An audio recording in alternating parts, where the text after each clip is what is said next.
Welcome back to Mopar Life. Today I'm going to teach you guys how to change the oil in your Challenger, Charger, Scat Pack 5764, whatever you got. If you've been thinking, hey, can I do this? The answer is yes. I'd say on a scale of 0 to 10, 10 being the most difficult, this is probably about a 2 as long as you have the right tools. So I'm going to show you everything that you need, and then we're going to work through this video pretty quickly. That way you can follow along with everything, and then you can change your own oil. And make sure to keep going after the end of the how-to video for some information on my Mopar Life Facebook group that I started, and hoping you guys will join so we can get to know each other. Here we go. Let's go, baby!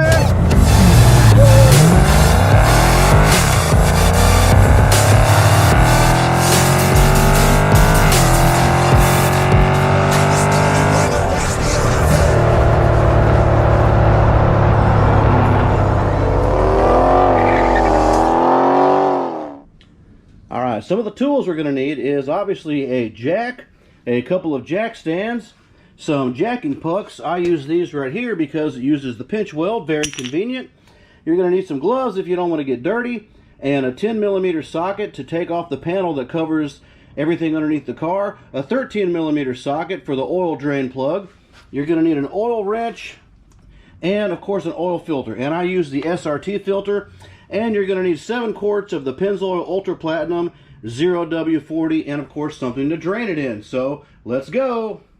You can put your pinch weld jacking puck right here where this little indentation is. It's held up magnetically so it'll stay by itself. Then move your jack underneath and start jacking it up. Once I get the car jacked up, I'm going to put my jack under here where that triangle is, and then I'm going to let it down slowly. And there we go. Now let's do the other side. Once we have both sides of the car jacked up, there's going to be 4 bolts to take this cover off. 1, 2, 3, 4, and they're all 10mm. So we'll put our socket on there and take these off so we can get to the oil filter and the oil drain plug. Now that it's all unbolted, just slide it off. It's that easy. Here's our drain plug, and we'll use a 13mm socket for that. And let's take that plug off.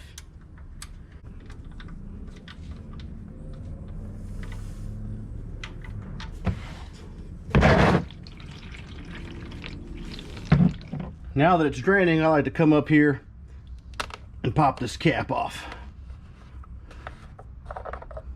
There we go. Okay, once your oil is done, we can put this drain plug back in, and then we will move on to the oil filter. One little trick I use when I'm taking off the oil filter so it's a little less messy is I'll just poke a little hole in the bottom and let the oil filter drain out before I take it off. And how I do that is I'll put a little screwdriver right about here and just poke me a little hole and let it drain. Alright, now that the bulk of that's out, I'll use my oil filter wrench to take the oil filter off, and hopefully it won't be too much of a big mess since we got a lot of it out already.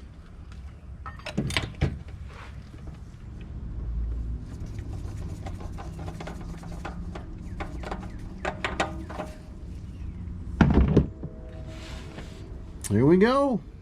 Okay, so I was getting the habit of writing the date and the mileage on the bottom of the oil filter, just for whatever. I don't know where I learned that, but I do that.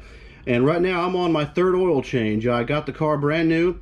I changed it at 1,000 miles for the break-in. Then I changed it at 4,000, and now again at 7,396. I'm just old school, and I like to do it every 3,000 miles. I figure it can't hurt, plus I enjoy doing it. So then we'll flip this over and go ahead and pour some of our oil in the filter before we put it on the car. Just kind of pre-fill it a little bit. There we go. Make sure you put a little bit around the seal, and it's ready to go back on. It's that easy.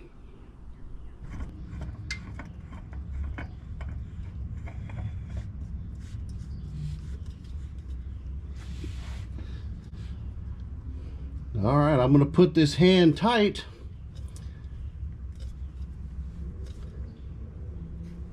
and we'll be good to go. Now all you got to do is just fill it back up with your 7 quarts. We're almost done, guys. Okay, now that you got your 7 quarts in, you can close this baby up. And of course, if you have a catch can, don't forget to change this. I change my oil every 3,000 miles, and I empty it once in between oil changes. So usually about 1,500 mile mark, I'll empty it and then start over. So let's see what it looks like now after about 1,500, almost 2,000 now since I went over my miles. Let's check it out.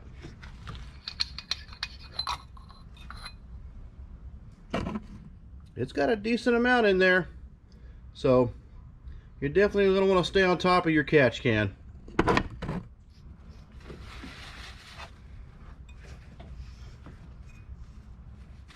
And before you wrap it all up, make sure you start it and that you have oil pressure, and go ahead and reset your oil light too. Okay,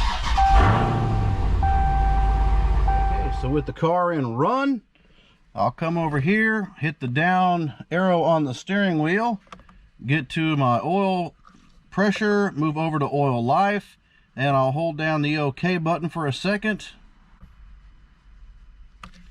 And we're at 100%.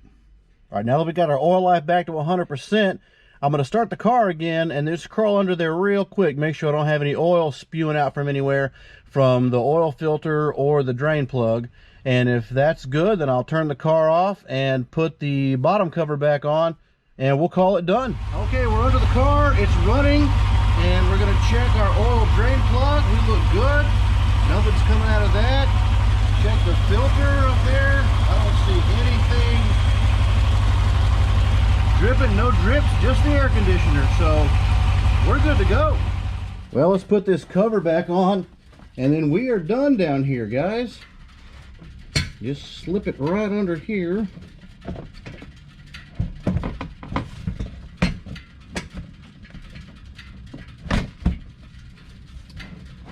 Line up the holes.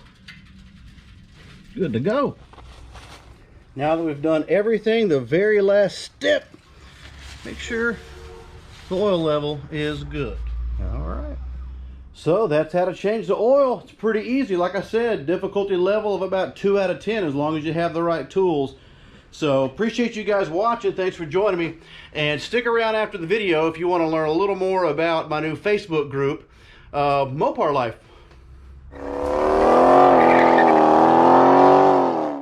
Hey guys, thanks for sticking around to learn about my Facebook group, Mopar Life YouTube channel. I was recently on a trip with my kids about 3.5 hours away from where I live, and had run into someone that watches the channel. And it was really cool getting to hear about his car history and his current car, and we got to talking car shop. And I thought, you know, we can't really do that on YouTube. I can put out the content, you guys can watch it and subscribe and comment, but we don't really have any other way to interact beyond that. Like, I don't know what you guys are driving, what you like in the car world, what your thoughts are, what funny memes you have to share. So I'm hoping that some of you guys will come over and join the Facebook page or the Facebook group for Mopar Life, the YouTube channel, and I can get to know some of you guys pretty well, because I've actually had a few occasions where I'm driving around, sometimes in the city that I live and sometimes in another city. When I go to Houston, every now and then someone will pop up and say, hey, I'm a subscriber. And that's really cool considering I have under 2,000 subscribers. So it's pretty fun, but then after that interaction, it's kind of gone. So it'd be pretty neat to have some of you guys be able to join this Facebook group, and we can share funny car stories, funny memes, you know, whatever it is, Mopar related, car related, or whatever. So if that sounds interesting to you, I'd love to meet you. Just make sure you go to the group and put some information about yourself, where you're from. Definitely post pictures of your car and any kind of feedback you have or whatever. But I think it'd be a cool way to interact in the car community, because I'm already a member of several Facebook groups, and they're always very fun, very helpful, and hopefully this will continue to be the same thing. So anyway, if that sounds like something you're interested in, then go look for it. It's on Facebook. It's Mopar Life YouTube channel. Thanks for watching, guys.